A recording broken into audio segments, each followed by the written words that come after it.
Story RH, le podcast RH qui ne vous raconte pas d'histoire. Bienvenue à toutes, bienvenue à tous. No, I'm not a writer. Okay.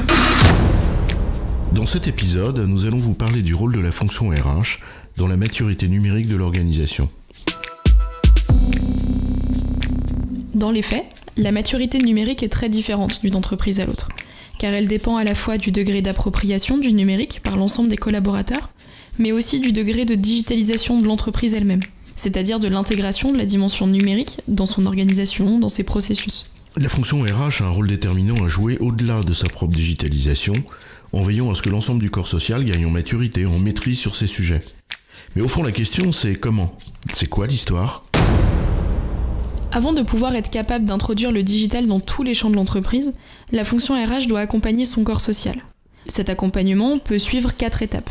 La première, c'est d'acculturer les décideurs, les acteurs clés de l'entreprise, en les aidant à prendre conscience de l'importance du numérique. Prendre conscience de ses enjeux, de ses opportunités, ses menaces. Ensuite, et c'est la deuxième étape, la fonction RH peut faire la pédagogie du digital auprès de l'ensemble du corps social, et en particulier auprès de l'encadrement pour que chacun à son niveau puisse prendre la dimension du sujet. Ensuite, la troisième étape, c'est d'introduire le digital dans certains processus du management des ressources humaines pour mesurer les effets et commencer l'appropriation par toutes et tous. Et enfin, la dernière étape, la fonction RH doit intégrer le digital à l'ensemble des processus RH.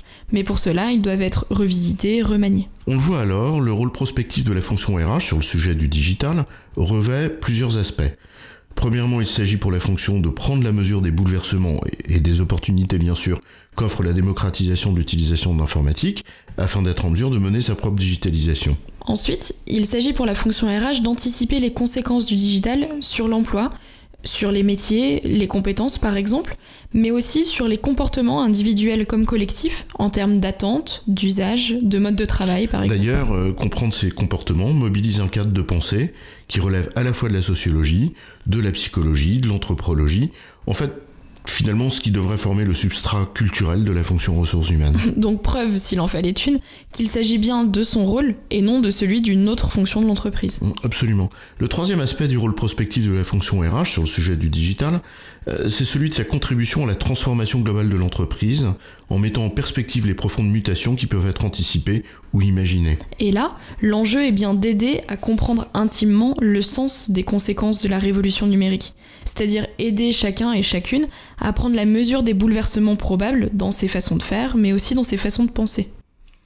En résumé, la maturité digitale ne s'acquiert pas d'un coup de baguette magique ou tout simplement en implémentant je ne sais quel outil collaboratif. Il s'agit d'abord d'une acculturation de l'ensemble des acteurs de l'entreprise, puis de la digitalisation progressive des processus de management des ressources humaines. Cela nous rappelle alors le rôle prospectif de la fonction RH sur ces sujets. D'abord pour permettre de prendre la mesure des évolutions à venir, ensuite d'anticiper l'impact de ces évolutions sur les compétences et les comportements, et enfin pour mettre en perspective la stratégie globale de l'entreprise avec ses impacts anticipés. J'ai bon, chef ? Oui, tu as bon, mais on va pas en faire toute une histoire.